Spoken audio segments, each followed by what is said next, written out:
That's good. We're back. Good. We were just drinking water. We're drinking seawater. Seawater. I'm choking.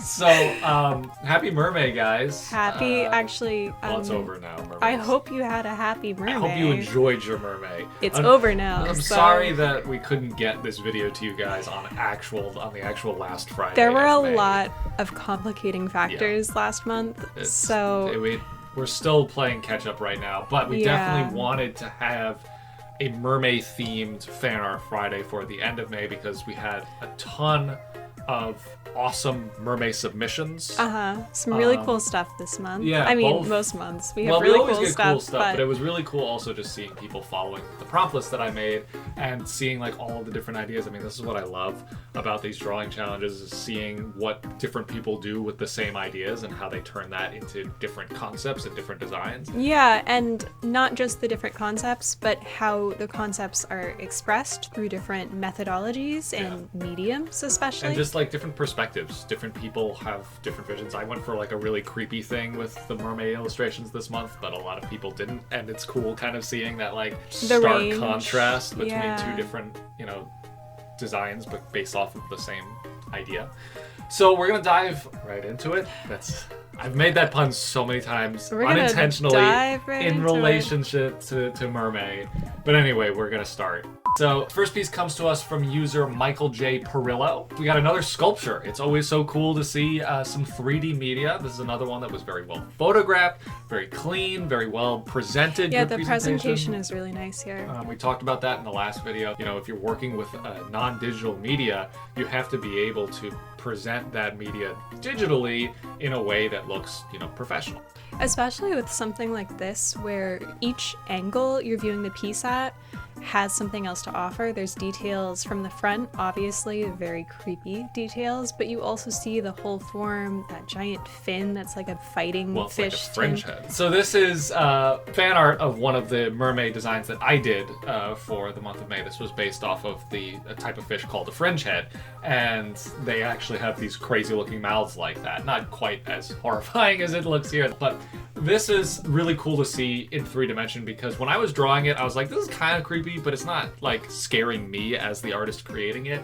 This is actually so much more creepy, if you ask me. Like seeing it with all of these like really like real textures because it's a real thing, and these colors that are so fleshy and yeah, I think this is a really good example of when the medium supports the concept, because this is sculpted from a wooden base with other sculpting materials, and the way it looks sort of carved really reminds me of those Lovecraft stories of like wooden idols that have this madness and hidden power contained within them. It's like it's really like a nightmare has come to life. It's terrifying. It's very cool. The colors too, that like mottled, pale, fleshy, bloody, hasn't been in the sunlight for centuries coloring. Really effective. It's super cool. I always love seeing the 3D sculptures, so thank you so much for this. Thank you. Great work. So cool. Alright, so this next one, this is another mermaid illustration. This comes to us from user Tall and Artsy, and this was their own design. That's you. Oh yeah, that is me, actually. Kindred spirits. I guess I'm not the only tall artist out there. Who'd have thought? But so this was day 19. This is the mantis shrimp was the prompt, and my illustration for the mantis shrimp prompt, I focused in on mantis shrimp eyes because they have very unique eyes, both visually and with what they can see. They can see polarized light, which is really cool, something humans can't see with their own eyes. But this artist focused on another very cool aspect of the mantis shrimp, well, two very cool aspects of the mantis shrimp that I overlooked. One, the colors, because peacock mantis shrimps have these amazing, bright, like literally a full rainbow spectrum of colors on their bodies. They're really cool looking animals. It's a bit showy. It's a bit, they're kind of show-offs. But the other thing... second thing is that mantis shrimps are swole. They have real human muscles.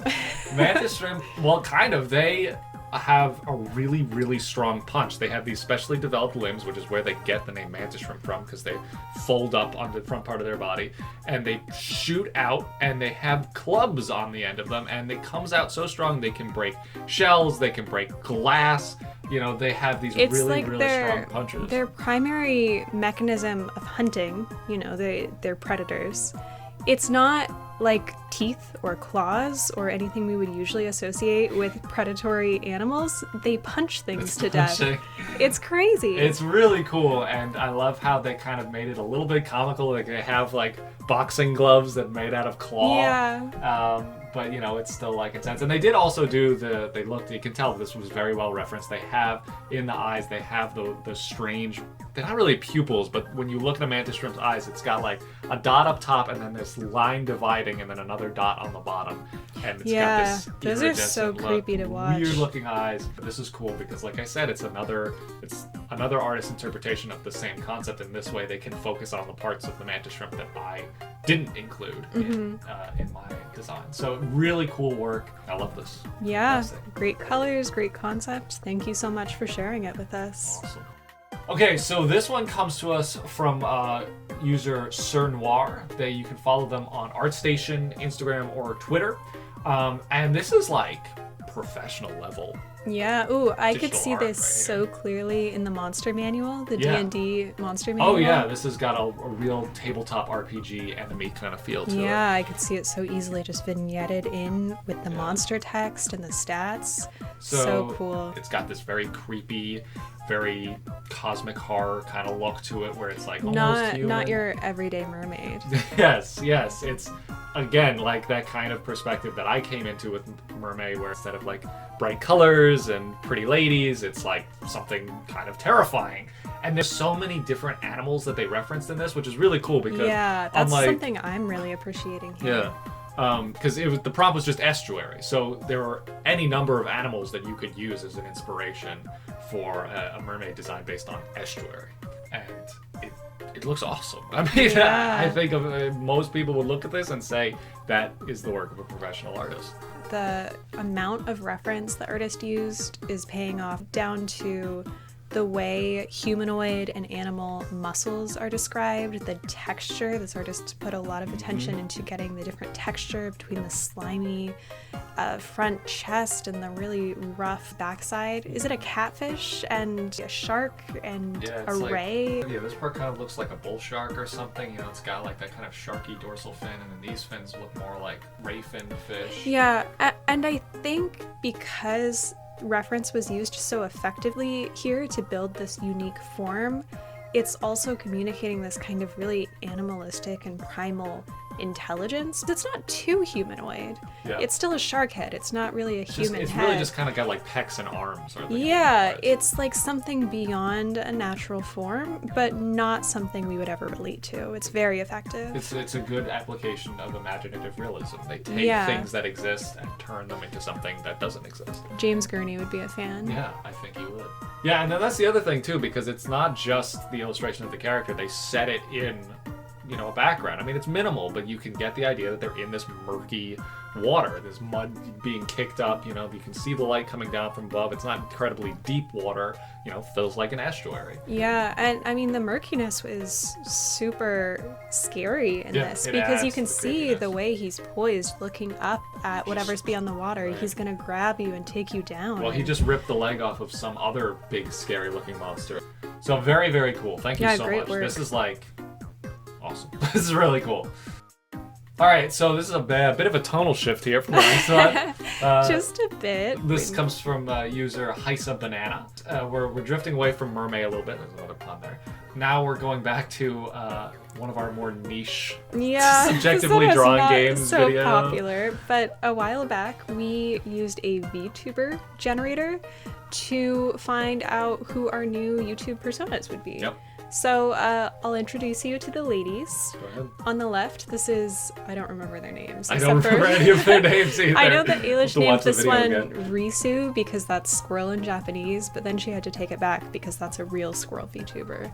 This girl's kind of a copycat, but I think if you say anything about it, she's gonna beat you up. I don't remember our personalities too much. I didn't remember Ailish Ailish's squirrel being so aggressive. She really is ready to kick our ass. She's gonna in take this my lunch money. But, you know, it makes sense, though. I feel like that would work for Ailish's VTuber. Anyway, my VTuber, whose name I don't remember, but she's like a shy shrine maiden, I think is what the prompt was, but she also liked drawing adult Oh, yeah, artwork. she drew porn. she had I've heard that's why interest. she has the 18+. Yeah, She's drawing NSFW but she drew, it work. was, she had a muse, actually, which was Jack's VTuber. Oh, right, because mine was very promiscuous, right? I can't really remember. All I remember was that she was like an Oni. That was like Yeah, part of I the remember description in Red the Oni. VTuber generator. I think it gave us a couple different qualities each time you hit the Was generator. boob size was one Yeah, of them, cup wasn't size was one of them. Mythical creature was one of them. Yeah. Or like animal, because I know Ailish and I got squirrel and rabbit. I know you got Oni. I think Nick, was that Naga or Some Siren other or something? Japanese yokai thing going on there. Anyway. Because then Nyx it's Snake Girl with a one eye. I mean, it's so perfect for Nick. It though. really is. It's just perfect for Nick. Did I feel Nick- like he might have fudged the prompt a little bit. Yeah, I something think- a little more Nick-core. I mean, I think we all did. I think we all had. I'm pretty sure when I finished drawing my VTuber, I gave her Yu-Gi-Oh cards in her Yeah, you hand did. because it ended up looking like a sprite from Duel Links. And I think she's got her deck on her holster right there. She does. She's got. I love What that. kind of deck does she have? I feel Dragon like we. Maids? Yeah, I think so Dragon too. Maids. And then your character draws porn of the Dragon Maid. Well, it's the Dragon Maids making out with your VTuber. I also That's like actually how... going to be exclusive content on our Patreon next month, so check it out. So this was fun. This was another video that like not a lot of people watched it, but I feel like It was people so who- fun. Yeah, like the people who watched it really enjoyed it, and we had a lot of fun making it. Yeah. So thank you so much. This was this was really fun. This was a lot of reminisce fun. With. Oh, we're back to mermaid. We have another mermaid prompt. This came to us from user EmmyBArts, and this was day 16, which was coelacanth.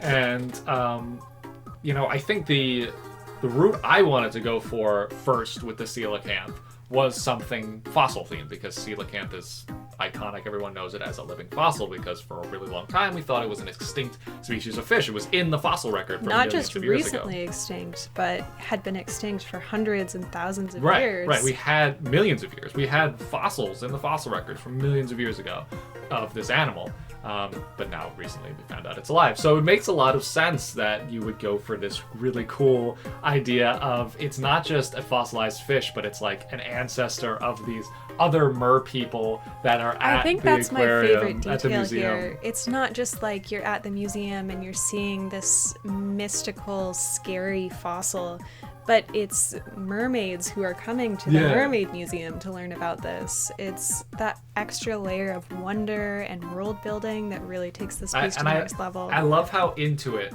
this mermaid is. They're She like, rises from her wheelchair. they're right up against. I also like how they have a wheelchair, even though they're a mermaid. I don't know how that works in the mermaid world, but I love it, and there's so much good reference used here. I mean, it's not what I would necessarily say a realistic piece, but it uses reference the same way I like to use reference, where it just you have enough information. They looks like they reference like some Neanderthals, some prehistoric humans to get Yeah. like the shape of the head of the skull, and then obviously they referenced fossils of the coelacanth. I mean, this is what these animal skeletons look like. They're lobe-finned fish. They have very interesting looking fins that their ancestors would actually evolve to go on to have bones in their hands, and these are the kinds of fish that I would was going to evolve. ask if this would all actually be bone or if it would be Yeah, partially so- preserved tissue. No, also. that's what's cool about this.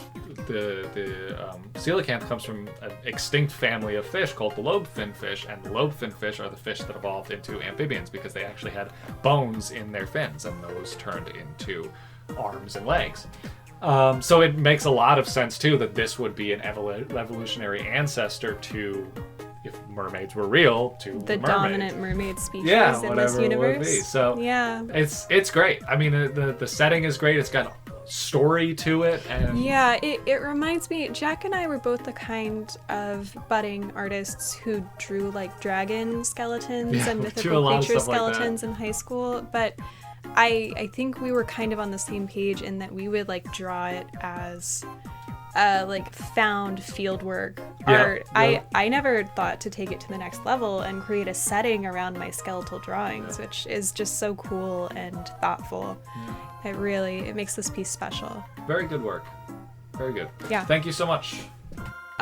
So guys, if you're scared easily, this is a trigger warning. Yeah, just skip this part. It's kind of scary. Honestly, I feel afraid right now. You know, I started joking, but honestly, it is really tough. It is really. So this came to us from user Pokey Gooses, and this is a callback to not even a. Did I ever put this in a video? I think maybe it might have been in Spore highlights. Yeah, I think maybe it put like a highlights, but this was from when I was streaming Spore on the Twitch. And in 2020 we were doing that, by the way. You know, I'm gonna bring it back though, because it was a lot of fun. So I would do these things called 2-minute challenges where someone would give me something to recreate in Spore in 2 minutes. And sometimes it would be like, you know, Lightning McQueen or Garfield. But then other times it would be something like Gru. I think what it was someone asked me to do Gru and someone asked me to do Eternatus, and I was like, I'm gonna do Gru and Eternatus in one piece.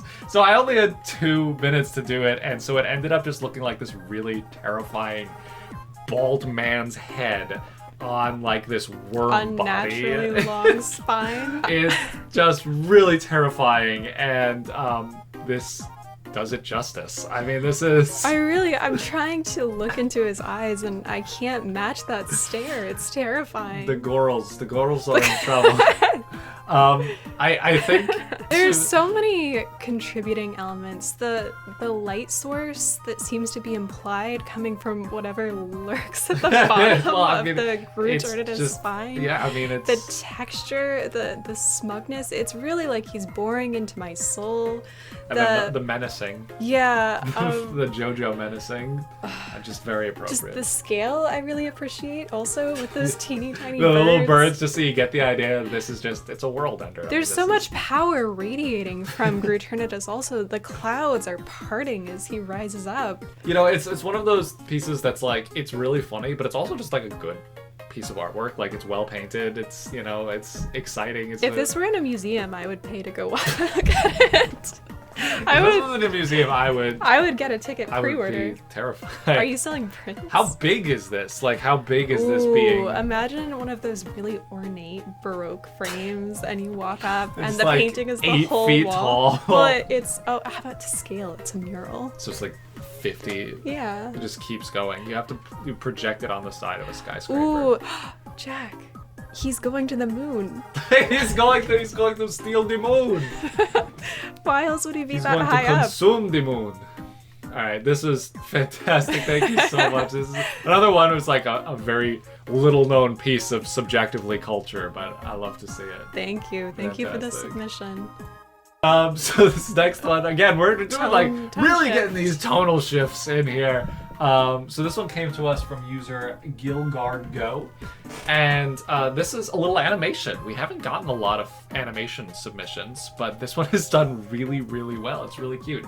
It's the Pokemon from the Mazda region that I made, Bolo, the little armadillo fake Pokeball Pokemon, which ended up being really popular. It didn't take me long to design this guy, but people really like him. So, and I love to see this. I really like him. Yeah, I love to see this little addition to his personality. Like, I love seeing that I can convey personality in these designs well enough so that people can make stuff like this, because this is exactly the kind of thing I would expect to see Bolo to do. Yeah.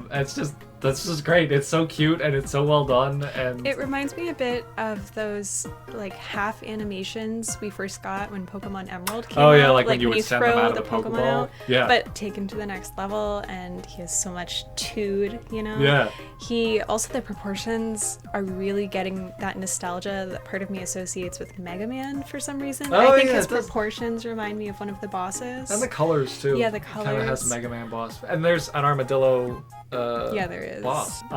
But yeah. he's so likable. I like him. It's making me like it more. Like when I designed it, I was like, okay, this is a cute idea, but it's not really up my alley. But all the fan art I'm seeing of it, I'm sort of like, oh, okay, I guess Bonneau is really freaking cute.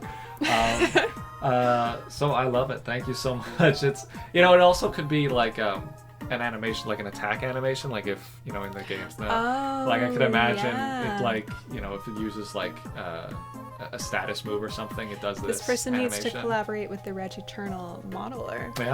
Yeah, actually, to do mock-ups like this in 2D and then to translate that into 3D would be really, really cool. So thank you so much. This is a great piece. And good transition now. Speaking of 3D modeling and animations, this next one was not actually submitted to the Discord. This was an artist that approached me on ArtStation, where I share a lot of my artwork, and they are a 3D modeler and animator, and they sent me this really cool video that they made where they gave some particle effects and animations for an ultimate ability for Fiddlesticks. For the skin that... For the Cult of the Abyss Fiddlesticks, which was a skin line of Jack's creation. So this was really cool. So if you don't know League of Legends, this character already exists. But what I did was I made a skin design for it. And in League of Legends, when they have new skins for new champions nowadays, they give them all new animations for their abilities. So this is Fiddlesticks' ultimate ability. He teleports, and he's got this ring of, normally in his base skin, crows that fly around him, but in different skins it looks like different things. This was the skin that we did splash art for. Yeah, right? Claire did splash art for this one too. We'll throw all of that stuff up. This VFX set is so cool. It makes me want to go back into the splash art and make it better. Yeah, well, you can use this sort of as a source of inspiration. And this is another piece that makes it feel like we have this sort of unofficial like team of creators that are designing stuff. Yeah. I mean, like I really enjoy the sense of collaboration we get looking at works like this, because it's so satisfying to see something that would be impossible for just one person to create by themselves, unless they were incredibly multi-talented and had a lot of time on their hands. But yeah, this is awesome. One day if we can get some ideas together. One day when we're headhunted for League of Legends 2. Anyway, thank you so much. Thank you so much, Florian Dury. Cool. Is the artist. Great work. Fantastic. Thank you so much. Okay, so this one came from us from user the Redlock. This is just an older video, but it's actually, I think it is the most viewed video on our channel, which is good because the video is just like general tips on character design, which I feel might be a little outdated now because I feel like I've learned more. I want to make a new one. But I'm still happy with this character that I designed in that video as an example of my process for designing a character. This character's name is Zool, and if you watch the video, you'll see that he's gone through like a lot of different iterations since I first conceived the idea for the character. But this is some really cool fan art. I don't think we've ever gotten fan art of this character before. Yeah, I don't think I've seen any. I love that you did kind of a 3/4 perspective, and it kind of adds this moodiness because it emphasizes his head and his gaze so much, especially when you have those dark colors against the glowing red of his shirt, coming from his heart, and then still that kind of harsh highlight. It really adds like an extra level of intrigue. You wonder what's going through his head. Very cool. And just visually it adds to the whole kind of setting that I was imagining, sort of this like cyberpunk sort of world. I feel like usually characters in those kinds of settings have a lot of drama to them. So this perspective gives a lot of intensity, It's like there's a lot of intense. Like it's like he's standing perfectly still, but it feels like at a moment's notice he could jump off the top of a building and spring into action or whatever, or kill himself. Yeah, it's also interesting because the pose is objectively sort of casual, but there's a lot of tension in this piece. The perspective gives it that tension. I think also the kind of line work, this like really thick, jagged, frenetic. It's got that sort of kind of edgy kind of comic book energy to it that I really like. And I'm glad that people like this character. I mean, this is one of my older characters. I haven't drawn him since that video. So I kind of want to revisit him now. I kind of want to go back and sort of give him my modern take to this character because even though that video is only like, I think 2 years old. Like, I feel like I've learned so much since then, so I could like go back in and like make some changes and stuff. I mean, there are other characters in this universe too that I could design as well. So yeah, this is awesome. Thank you so much, the Thank Redlock. you. And then the last thing we're going to look at, just very briefly, well, we're not going to look at it because it's not visual. For the first time, we have some fan art that is actually scoring.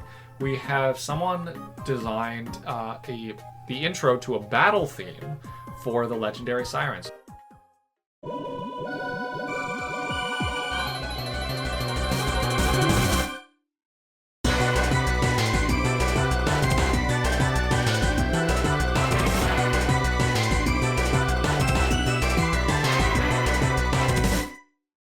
So this was from a Discord user, Isabel Chiming, and they actually didn't submit this to Fanart Friday. They just submitted it to the Maza region. But I found it and I was like, this is so amazing. It's so cool that someone just composed this based on our videos. Awesome. It seems so official. Like, I felt like I needed to look up and I'm like, okay, but what theme is this actually? Like, what game did they just rip this from? But no, they made this. And obviously it's not done yet. It's only just a couple of seconds so far. And they're going to finish it. And I asked them if I could use it and they were like, it's not done yet. And I was like, I know, but it's just so cool. I need to share it. It is so cool. And it's also just great that this person had that initiative, because if you want a job doing scores for video games, this is the perfect way to practice it. Yeah. And they're doing it so well. It fits with the theme. It's based specifically for the legendary Sirens, so you have the hint of that like warning bell and underwater ambience. Yeah, it's like bubbles and there's a little choir sound. There's some vocals. Yeah. It's another piece that just feels really professional. Like, it's just amazing, and it's another thing that I would never be able to do. Really, it blows us away. It's great because it's not. It's composing. You have to. I wouldn't even know where to begin. Like I would love to watch someone's process. Yeah, because I don't know. It's awesome. So I really hope you do finish this. I hope you continue to make some more music, either for the Maza region or whatever. I can't wait to hear the full song when it's done. Oh my god. Really and I was literally now. like, I was actually jamming to this. Like, it doesn't just sound cool. Like, it's good. Like, if this was a real theme, I would just put it on my Spotify. And, I just listened to this. So awesome. Thank you so much, Thank Isabel you. Chiming. Fantastic work. Keep it up. And that's it. That wraps it up, guys. So thank you so much for everyone who participated in Mermaid. There were a ton of submissions.